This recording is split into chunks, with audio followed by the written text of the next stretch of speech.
नमस्कार, मैं हूं संजय शर्मा। आप देख रहे हैं 4 PM न्यूज नेटवर्क। प्रधानमंत्री ने बड़े जोर शोर से विपक्ष पर हमला बोला संसद शुरू होने से पहले कि भाई विपक्ष जो है वो सहयोग नहीं करता, विपक्ष नाटक करता है, विपक्ष ये करता है, विपक्ष वो करता है। 10 साल से प्रधानमंत्री जी के मुंह से हम रटी रटाई भाषा बोल रहे हैं। कांग्रेस ये नहीं करती, कांग्रेस वो नहीं करती। देश में जितनी समस्याएं हैं वो सब चाचा नेहरू की वजह से हैं, गांधी की वजह से हैं। गांधी नाम नहीं लेते, लेकिन उनकी जो मदर ऑर्गेनाइजेशन है, उनकी पितृ संस्था है संघ, वो और भाजपा चाहते हैं कि इस देश से नेहरू और गांधी का नाम ही खत्म हो जाए। बड़ी कोशिश करते रहते हैं, लेकिन हत्ते नहीं चढ़ते, मामला बढ़ता नहीं है, क्योंकि देश की आत्मा में है गांधी और नेहरू। तो वो दोष लगा रहे थे विपक्ष पर। तो विपक्ष ने भी कहा कि यार चलो, लड़ाई और झगड़ा ठीक नहीं है। विपक्ष ने कहा कि भाई स्पीकर आप अपना बना लो, डिप्टी स्पीकर हमें दे दो, चुनाव होंगे ही नहीं। बात जायज थी कि डिप्टी स्पीकर एक नैतिकता के नाते से, परंपरा के नाते से रहता है, विपक्ष को दे देना चाहिए था, लेकिन सब सवाल ही नहीं है। आपने वो पांडवों वाली कहानी सुनी होगी। 5 गांव मांगे थे पांडवों ने, कौरवों ने कह दिया हम 5 इंच जमीन नहीं देंगे। तो उसी स्टाइल में अपने मोदी जी हैं, बोले डिप्टी स्पीकर हम तो कुछ भी नहीं देंगे विपक्ष को। मतलब एक कहावत है ना, रस्सी जल गई मगर बल नहीं गए। साहब की बार 400 पार का नारा लगाते लगाते साहब 240 पे आ गए, लेकिन ऐठन उतनी, अभी जलवा उतना ही कि हम नहीं देंगे विपक्ष को। लेकिन क्या राजनीति में विपक्ष को क्या इस तरह दुश्मन बनाना सही है? मोहन भागवत ने कहा विपक्ष शब्द ही गलत है, प्रतिपक्ष कहना चाहिए। मोदी जी को इस पर कोई फर्क ही नहीं पड़ा कि होंगे भागवत अपने घर के होंगे, हमें तो कहना है विपक्ष और आलोचना करनी है तो करनी है। लेकिन क्या अब अगले 5 साल तक यही तस्वीर रहेगी? इतना कमजोर नहीं है विपक्ष, अगर आप कुछ कहोगे तो वो संसद में दौड़ा लेगा। वो जमाने चले गए कि ओम बिरला एक साथ सबको सस्पेंड कर दिया करते थे। इस बार तो एक बिल पास कराना है तो भी विपक्ष से बात करनी पड़ेगी। लेकिन इतनी हेकड़ी, इतना जलवा, चाहते क्या है मोदी जी, ये समझने की कोशिश करते हैं। नागपुर चलते हैं। वरिष्ठ पत्रकार है राजीव रंजन सिंह जी, बहुत अच्छा अनुभव है, क्योंकि नागपुर रहते हैं, संघ का मुख्यालय है, संघ के अंदर की खबरें सारी ढूंढ ढूंढ के लाते हैं, बिजनेस मैगजीन से जुड़े हुए हैं। तो देश में आर्थिक आधार पे क्या चल रहा है इसकी भी बहुत अच्छी जानकारी रखते हैं। उनसे कुछ राजनीतिक गुफ्तगू करते हैं, आपको भी मजा आएगा। राजीव भाई, बहुत बहुत स्वागत है आपका। 5 गांव क्या 5 इंच जमीन ही दूंगा कहा कौरवों ने, और मोदी जी ने कहा स्पीकर का डिप्टी स्पीकर भी नहीं दूंगा, ले लो ले लेना। लेकिन क्या ये जो एटीट्यूड है, ये जो अहंकार है, क्या ये शोभा देता है? और ये कब तक चला लेंगे मोदी जी, क्या लगता है आपको? देखिए संजय जी, एक अंग्रेजी में कहावत है, a leopard doesn't change its spot. Okay, we basically people don't change, we grow old. इंसान की फितरत जो है वो बदलती नहीं है। क्या आपने कभी किसी शाकाहारी शेर को देखा है? क्या आपने कभी किसी मछली को हवा में उड़ते हुए देखा है? क्या कभी आपने कांटे चम्मच से टोमेटो सूप पिया है? ये सारी चीजें पॉसिबल नहीं है। वैसे ही नरेंद्र मोदी जी से किसी भी तरीके की सहयोग और समर्थन की राजनीति को किसी भी तरीके से अपेक्षा रखना, या अपने आप को भुलावे में रखने से कम और कुछ नहीं है। ये बोलना भी कि भाई डिप्टी स्पीकर का पद जो है ये सहयोग और समर्थन के द्वारा जो है एक कंस्ट्रक्टिव पॉलिटिक्स के तहत जो है ये भाजपा और नरेंद्र मोदी इंडिया अलायंस को सौंप देंगे, ये अपने आप में छलावे में अपने आप को रखने बराबर है। देखिए, समझने वाली बात यह है कि जिस तरीके से विपक्ष ने इस देश का चुनाव 2024 में लड़ा है, तो ये बहुत बुरी चोट पड़ी है नरेंद्र मोदी के अहंकार को, ईगो को, और एक घायल सांप जैसा डसने के लिए हर तरफ घूमता है। वैसी ही आप अपेक्षा कीजिए कि नरेंद्र मोदी की जो पूरी तबियत और आने वाले दिनों में जो शख्सियत होगी वो एक घायल सांप से कम बिल्कुल भी नहीं हो। तो इनसे किसी भी तरीके की अपेक्षा करना, ये कंस्ट्रक्टिव राजनीति की तरफ ध्यान देंगे, सकारात्मक बात सोचेंगे, पॉलिसी फ्रंट पे सकारात्मक कार्य करेंगे, ये मुझे लगता है अपने आप में अपने आप को छलावे में रखने से कम कुछ और नहीं होगा। देखिए संजय जी, एक चीज को समझिए आप, नरेंद्र मोदी 2001 से जब से आए हैं, इन्होंने कभी भी अपने आप को अल्पमत में नहीं पाए, हमेशा ये बहुमत में रहे। तो इनकी जो फितरत हो गई है वो ये हो गई है कि मैं जो हूं वो सर्वोपरि हूं, मैं जो सोच लूं वही शासन का वही नियम होगा और उसी तरीके से इस देश का शासन चलेगा। अब इस आदमी की फितरत को आप सोचो कि कुछ दिनों के लिए चेंज हो जाएगा, ये नहीं होगा। ये कांग्रेस और इंडिया अलायंस जितनी जल्दी समझ ले उतना अच्छा है। मैंने 2-3 एपिसोड पहले भी कहा था कि ये उपयुक्त समय है कि आप इसी वक्त प्रहार कीजिए। इनके पास में ना बहुमत है, ना नंबर है, ना जनता का कॉन्फिडेंस है। ये उपयुक्त समय है जब आप किसी भी तरीके से तोड़िए एनडीए को। अधर्मी के साथ युद्ध करते हुए धर्म की बात मत कीजिए। यही कारण है कि भीष्म पितामह हो, चाहे द्रोणाचार्य हो, चाहे कर्ण हो, सबको गलत तरीके से मारा गया, किंतु श्री कृष्ण ने कहा अर्जुन को कि आप बिल्कुल इस वक्त धर्म और अधर्म के बारे में ना सोचे, क्योंकि आप अधर्मियों से लड़ रहे हैं। अधर्मियों से जब युद्ध किया जाता है तब सही और गलत का भेद नहीं देखा जाता है। राहुल गांधी और कांग्रेस अलायंस और इंडिया अलायंस जो स्वच्छता की राजनीति करने जा रही है, उनको ये समझना पड़ेगा कि स्वच्छता की राजनीति उसी जगह पे की जा सकती है जब आपका अपोनेंट भी उन्हीं प्रिंसिपल्स पे विश्वास करता हो जिस प्रिंसिपल पे आप विश्वास करते हैं। इस देश की जनता ने कंगाल कांग्रेस जिसके बैंक अकाउंट सीज कर दिए गए थे, उसको ट्रिपल डिजिट में पहुंचाया है। कांग्रेस के लीडर को इन्होंने संघर्ष करने के लिए नहीं बल्कि सत्ता में आने के लिए इतना पूर्ण बहुमत दिया है, इस तरीके से जनमत दिया है। पूर्ण बहुमत तो नहीं मिला पर जनमत मिला है। इंडिया अलायंस के नेताओं को सत्ता में आने के लिए जनमत दिया गया है। जब आपके पास में लीडर नहीं थे इलेक्शन में लड़ने के लिए, जब आपके अकाउंट्स में पैसे नहीं थे, जब आपके पास में संसाधन नहीं थे, जब आपके लीडर्स को उठा उठा के जेल में डाला जा रहा था, उस वक्त इस देश की जनता ने आपको हाथों हाथ दिया। चारों तरफ से गोदी मीडिया के प्रहार से आपके नेताओं की छवि को धूमिल किया जा रहा था। उस वक्त इस देश की जनता ने आपको हाथों हाथ लेके 235 सीट दी है। ये 235 सीट आपको विपक्ष में बैठने के लिए नहीं दी गई है।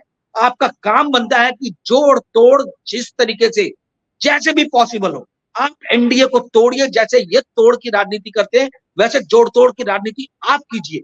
ये उपयुक्त समय है। यदि आपने अभी इनको सांस लेने का मौका दे दिया, यदि आपने इस वक्त नरेंद्र मोदी और भाजपा को संगठित होने का मौका दे दिया, तो ये आने वाले समय में बहुत बड़ी मुसीबतें खड़ी कर सकते। तो मेरा ये कहना है, मेरा ये मानना है कि राहुल गांधी हो चाहे इंडिया अलायंस के जो भी लीडर हो, वो सहयोग और समर्थन की राजनीति पे अब ध्यान ना दे, वो जोड़ तोड़ की राजनीति पे ध्यान दे। और उनको ये समझना होगा कि नीतीश कुमार और चंद्रबाबू नायडू की राजनीति जो है वो सेल्फ प्रिजर्वेशन की राजनीति है। इनकी पॉलिटिक्स का जो आधार है, जो बेस है, वो है सेल्फ प्रिजर्वेशन। अपने आप को प्रिजर्व करना, अपने हितों को प्रिजर्व करना। तो इन इंडिया अलायंस के लीडर को यही देखना है कि कैसे वो ज्यादा हितों को साध सकते हैं नीतीश कुमार और चंद्रबाबू नायडू के बनस्पत जब ये एनडीए में रहे। सिर्फ यही करना है इनको, किसी भी तरीके से लेके आना है इस पाले में।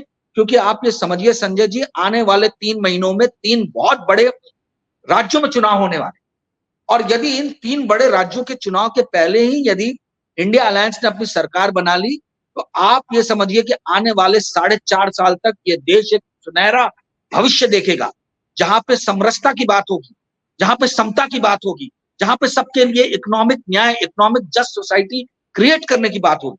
तो यदि ये करना है, क्योंकि इस देश के लोगों ने कांग्रेस और इंडिया अलायंस के लीडर जो खस्ता हाल में पहुंच गए थे, आर्थिक बदहाली में पहुंच गए थे, मीडिया उनका साथ नहीं दे रहा था, उन लोगों को इतना प्यार और इतना भारी जन समर्थन दिया है। आप उस चीज को समझिए और आप कृपया करके सत्ता में आइए। सत्ता को प्राप्त करने के लिए जो भी हो सकता है वो सारी तिगड़म लगाइए। आप किसी भी तरीके से इनसे डिप्टी स्पीकर या किसी भी और तरीके की मदद की अपेक्षा मत रखिए। जी संजय जी। लेकिन एक बात बताइए राजीव भाई, बात तो आपकी सही है कि भाई आप जोड़ तोड़ की राजनीति करिए, उनको तोड़ लीजिए, ये बातें कहने में तो अच्छी हैं, लेकिन ना आपके पास में ईडी है, ना सीबीआई है, ना इनकम टैक्स है, ना ताकत है।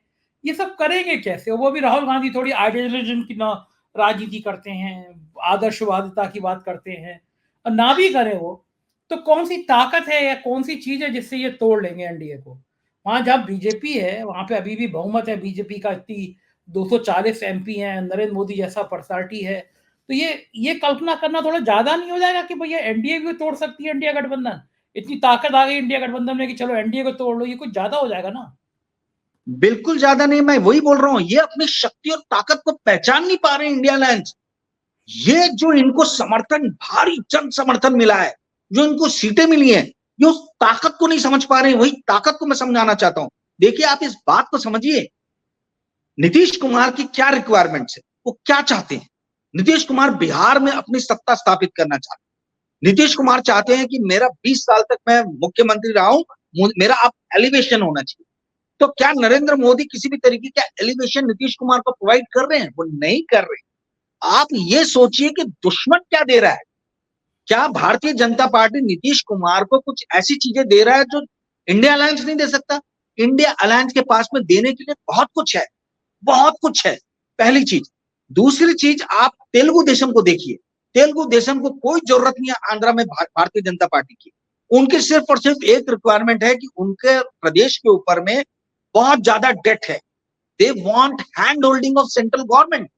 जब इस राज्य का विभाजन हुआ था तो मैं ये मानता हूं कि आंध्र प्रदेश की जनता के साथ में बहुत बड़ा अन्याय हुआ और सारे रिसोर्सेज जो है वो तेलंगाना को दे दिए गए। जैसे बिहार का जब विभाजन हुआ था तो सारे रिसोर्सेज झारखंड को चले गए थे। तो ये काम है हैंड होल्डिंग का आंध्र प्रदेश का। सबसे ज्यादा प्रति व्यक्ति जो डेट है इस देश में वो आंध्र प्रदेश की जनता पे है, आंध्रा की जनता पे है। तो ये जो प्रोवाइड एनडीए कर सकता है चंद्रबाबू नायडू को, नीतीश कुमार को, उससे कहीं ज्यादा जो है वो इंडिया अलायंस प्रोवाइड कर सकता है। इंडिया अलायंस नीतीश कुमार को एलिवेशन दिखा सकता है। प्रधानमंत्री ना सही, आप डिप्टी प्राइम मिनिस्टर की पोस्ट दे सकते हैं। आप इस बात को समझिए, समाज से एक आए हुए पिछड़े व्यक्ति का उप प्रधानमंत्री बन जाना बाबू जगजीवन राम के बाद में इस देश ने ऐसा देखा नहीं है। आज ये मौका है कि नीतीश कुमार इतिहास के सुनहरे पन्नों में दर्ज हो सकते हैं। नीतीश कुमार ये मौका कभी छोड़ेंगे नहीं, किंतु कोई तो आके उनको इस तरीके का कुछ प्रेजेंट करे कि जिससे वो ललायत हो, उनको लगे कि हाँ भाई this is a Dolly, this is a lollipop. Dolly और लॉलीपॉप को छोड़ता नहीं है, हाथ में आता है आदमी तुरंत उसको एक्सेप्ट करता है, लेता है। तो ये सवाल ये उठता है कि क्या कांग्रेस की तरफ से पहल हुई है, क्या दूसरे इंडिया अलायंस के लीडर की तरफ से पहल हुई है कि जो उनको ये बोले कि आप डिप्टी प्राइम मिनिस्टर का पोस्ट ले लीजिए, आप रेलवे मिनिस्ट्री ले लीजिए। नीतीश कुमार बोलते रहे कि उनको रेलवे मिनिस्ट्री नहीं मिला। आप देखिए बिहार की सबसे बड़ी समस्या क्या है? सबसे बड़ी समस्या है बेरोजगारी की। आज की डेट में जो मिनिस्ट्रीज जॉब प्रोवाइड कर सकती हैं, आप उनको शेयर कीजिए। देखिए बीजेपी के पास में शेयर करने के लिए कुछ भी नहीं है। ये खुद भूखे नंगे लोग हैं, ये सारी सत्ता का सुख जो है खुद भोगना चाहते हैं। भले इनसे सत्ता ना चल रही हो, भले जम्मू कश्मीर और मणिपुर जल रहा हो, भले इस देश के अंदर में 1 दर्जन से ज्यादा पेपर लीक हो चुके हो, भले इस देश में ट्रेन एक्सीडेंट पे एक्सीडेंट होते जा रहे हो, भले इस देश में गवर्नेंस के नाम पे शून्य बटा सन्नाटा में नजर आ रहा हो, उसके बावजूद भी ये सत्ता में बना रहना चाहते हैं। ये सत्ता के सुख को भोगना चाहते हैं। और इस देश की जनता जानती है कि इंडिया अलायंस जो है वो इक्विटेबल सोसाइटी की बात करती है, वो जस्ट सोसाइटी की बात करती है, वो सबके लिए आर्थिक समरसता की बात करती है। तो देने के लिए कांग्रेस के पास में और इंडिया अलायंस के पास में बहुत कुछ है। सवाल यह है कि क्या पहल हुई है? यदि पहल नहीं हुई है तो अभी भी समय है, पहल की जा सकती है। जी संजय जी। बिल्कुल ठीक कह रहे हैं, पहल की जा सकती है, बात तो मैंने मान लिया। लेकिन अब आ जाते हैं थोड़ी सी राज्यों की राजनीति पर, और खास तौर से आप क्योंकि महाराष्ट्र से आते हैं, महाराष्ट्र में आपका बहुत आपने सक्रिय होकर देखा है। मुझे बताइए, महाराष्ट्र का चुनाव सिर पर है, और महाराष्ट्र का चुनाव कहा जाता है कि खून है, नसों में दौड़ता हुआ खून है, आर्थिक राजनीति राजधानी है, सबसे ज्यादा पैसा महाराष्ट्र में है। बीएमसी का तो चुनाव करा नहीं रही है सरकार, लेकिन बीएमसी शायद एशिया की सबसे मालदार नगर निगम है वहां का। महाराष्ट्र की राजनीति देश को बड़ा प्रभावित करती है। महाराष्ट्र के हालात क्या हैं? क्योंकि जगह जगह महाराष्ट्र में जो आंदोलन हो रहे हैं, पिछड़ों का आंदोलन, दलितों का आंदोलन, ये किसको कितना नुकसान पहुंचा रहा है? जरा हमें महाराष्ट्र की राजनीति के बारे में बताइए। देखिए, महाराष्ट्र में भारतीय जनता पार्टी एक्सपोज हो गई। महाराष्ट्र में भारतीय जनता पार्टी के जितने भी स्टेट लीडर हैं, जनता ने देख लिया है कि ये गुजरात लॉबी के सामने सब नतमस्तक हो गए हैं। और आप मानेंगे नहीं संजय जी, 15 लाख करोड़ से ज्यादा के प्रोजेक्ट्स जो है वो महाराष्ट्र से उठा के गुजरात लेके जाएगा। हमारे नागपुर में बहुत बड़ा बोइंग का एमआरओ का प्रोजेक्ट आ रहा था जो उठा के बड़ौदा लेके चले गए हैं लोग। ऐसे करके एक एक करके न जाने कितने प्रोजेक्ट जो है वो उठा के लेके चले गए। तो देवेंद्र फडणवीस और चंद्रशेखर बावनकुले और जितने भी महाराष्ट्र में जो भारतीय जनता पार्टी की लोकल लीडरशिप है, इससे जनता खुश नहीं है। और यही हमने देखा कि एक से एक बड़े बड़े भारी दिग्गजों को जनता ने इस बार चुनाव में हरा दिया है। 9 सीट सिर्फ लोकसभा में महाराष्ट्र में भारतीय जनता पार्टी को मिली है। तो आप इस बात से समझ जाइए कि भारतीय जनता पार्टी कितनी दुर्बल स्थिति में है। फिर भी मैं आपको ये बताना चाहता हूं कि भारतीय जनता पार्टी जोड़ तोड़ की राजनीति में विश्वास करती है। ये जो प्रबल लीडर्स हैं अलग अलग पार्टी के, उनको खरीद लेती है। ये सत्ता में बने रहने के लिए कुछ भी कर सकती है। तो आपकी लड़ाई जो है वो धर्म से नहीं चल रही है, अधर्मियों से लड़ाई हो। तो मैंने जैसा 2 एपिसोड पहले आपको बताया था कि अंदर इनके एक सर्वे चल रहा है भारतीय जनता पार्टी के, कि हम क्यों ना इस इलेक्शन को अकेले लड़े महाराष्ट्र में। देखिए, महाराष्ट्र में 288 विधानसभा की सीटें, 144 चाहिए बहुमत के लिए, ठीक है। इनको 2014 में भी 121 विधानसभा में सीट मिली भारतीय जनता पार्टी को, और 2019 में शायद 105 विधानसभा की सीट मिली। तो ये अभी भी इस गलतफहमी में है कि यदि हम अकेले चुनाव लड़ेंगे तो हो सकता है कि हमको 115 से 125 सीट मिल जाए। 125 सीट मिल गई तो 19-20 विधायक कहीं भी किसी भी पार्टी से इनको समर्थन मिल जाएगा, ऐसे इनका मानना है।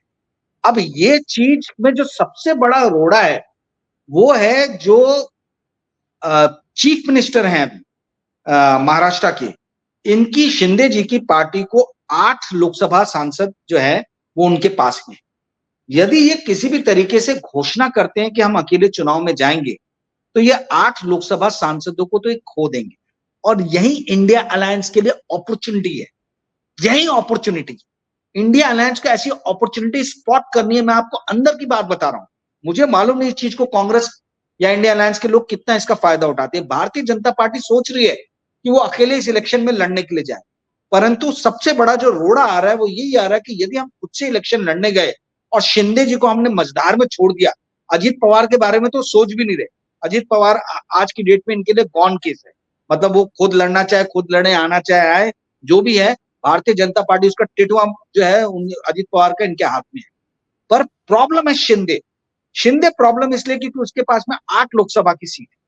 तो 16 जो है आपके तेलुगु देशम, 12 नीतीश कुमार, 16 और 12 28, और 8 शिंदे 36।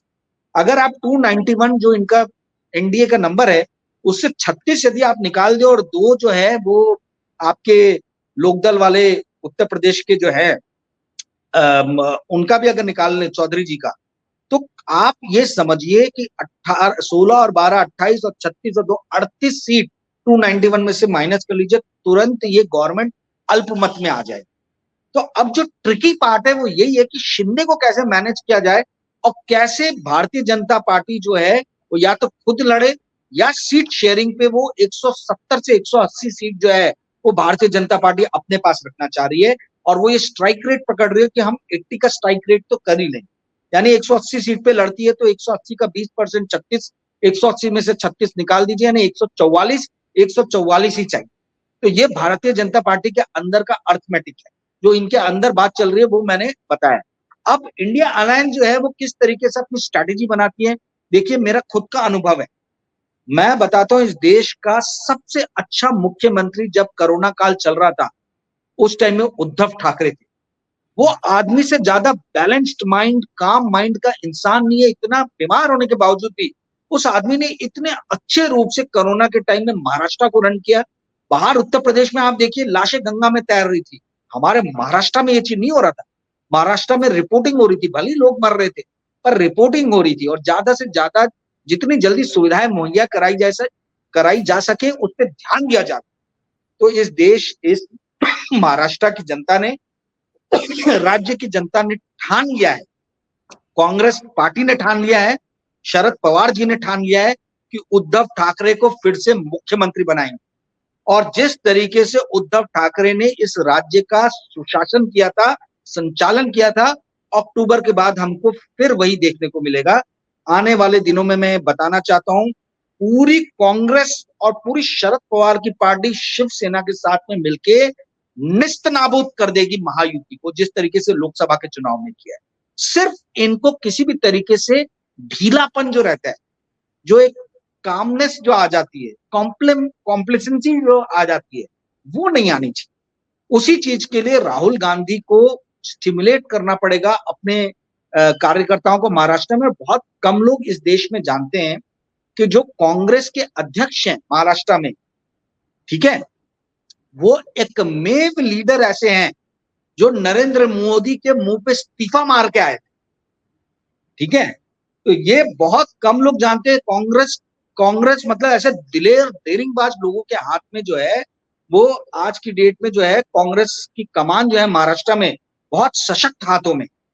2014 में प्रफुल्ल पटेल को जो है हरा के ये चुने गए थे, और 2016 में गोंदिया भंडारा जो इनका निर्वाचन क्षेत्र था, वहां पर किसी बात को लेकर अमित शाह और नरेंद्र मोदी के साथ में इनका जो है वो ये हो गया था, नाना पटोले जी का 36 का आंकड़ा हो गया। तो नाना पटोले जी बोल के निकले थे कि देश आपका पर गोंदिया भंडारा मेरा, और यदि मेरी नहीं चल सकी तो मैं इस पार्टी में रहूंगा नहीं। और मुंह पे इस्तीफा देके वो आदमी मिड टर्म में उसने लोकसभा से इस्तीफा दिया, और आज वही नाना पटोले जो है कांग्रेस का संचालन कर रहा है महाराष्ट्र में।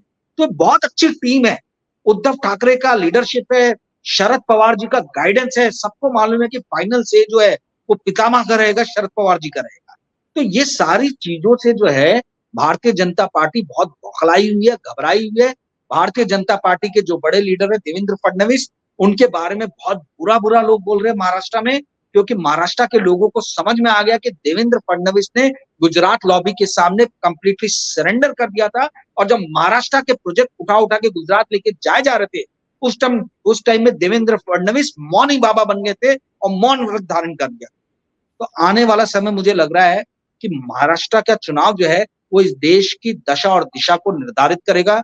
यदि यहाँ पे कांग्रेस और शिवसेना विजय हासिल करती है, तो आप देखिए आने वाले 6 महीने में पूरे देश की कायाकल्प, राजनीतिक कायाकल्प हो जाएगी। जी संजय जी। पिछले चुनाव में, लोकसभा चुनाव में प्रधानमंत्री जी ने शरद पवार को लेकर एक बड़े-बड़े भद्दे कमेंट किए, भटकती आत्मा और इस तरह के शब्द इस्तेमाल किए। इनका क्या महाराष्ट्र की राजनीति में, मराठाओं में क्या अंतर, क्या कुछ असर पड़ा? असर आगे तक रहेगा? क्या लगता है आपको? देखिए, महाराष्ट्र के लोग बहुत अच्छे लोग हैं, बहुत शांत प्रकृति के हैं, पर यह भी है कि एक बार उनको किसी ने छेड़ दिया या मजाक उड़ा दिया तो फिर वो किसी को नहीं छोड़ते। औरंगजेब की देखिए कब्रगाह औरंगाबाद में महाराष्ट्र में खोद दी गई, बना दी गई, जिसने मुगल साम्राज्य में सबसे ज्यादा बड़े भारत के हिस्से पे कब्जा शासन किया था। तो आप ये समझिए कि जिस तरीके से गुजरात लॉबी ने महाराष्ट्र के बड़े बड़े लीडरों का उपहास उड़ाया है, जिस तरीके से इन्होंने महाराष्ट्र में घरों में झगड़े लगाए हैं, जिस तरीके से इन्होंने पार्टियों में तोड़फोड़ की है, जिस तरीके से इन्होंने नेताओं की बंडखोरी की है, इस चीज को महाराष्ट्र की जनता जो है ये भूलेगी नहीं।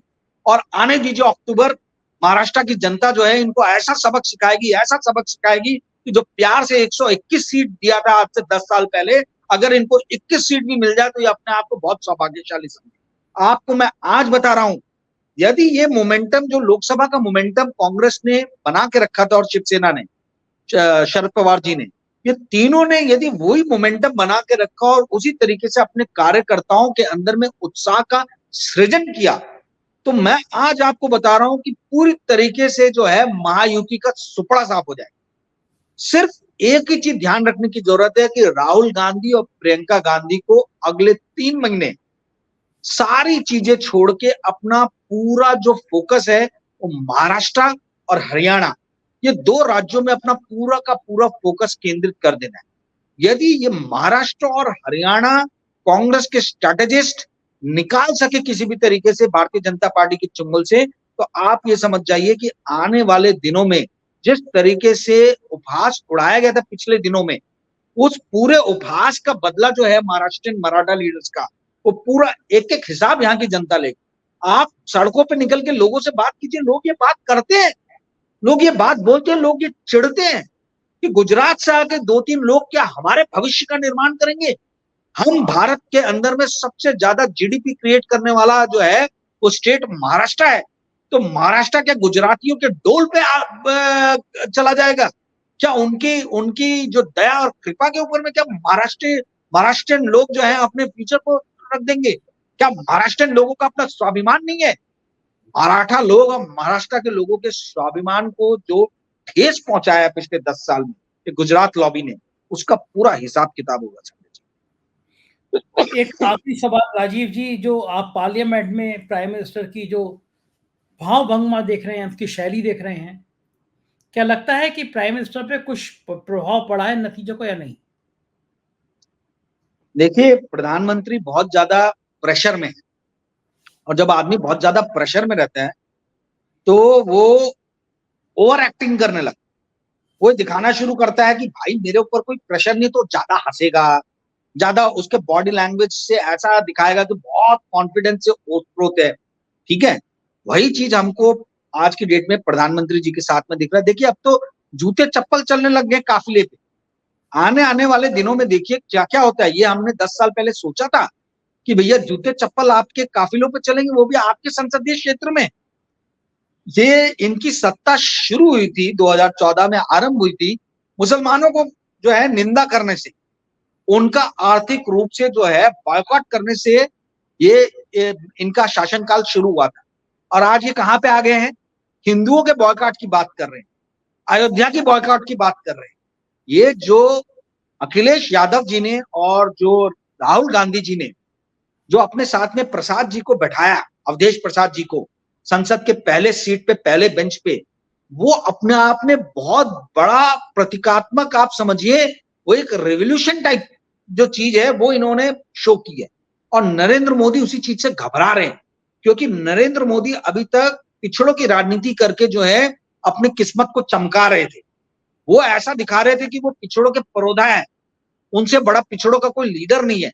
और जब लोगों को ये समझ में आया कि ये तो पिछड़ों और हिंदुत्व की राजनीति जो है कुछ नहीं, सिर्फ अपने किस्मत को चमकाने के लिए इस्तेमाल कर रहे हैं, ये at the end of the day जो है ये करते वही है जो इनके मन को भाता है, और इनके मन को जो है इनके सिर्फ कॉर्पोरेट मित्र ही भाते हैं।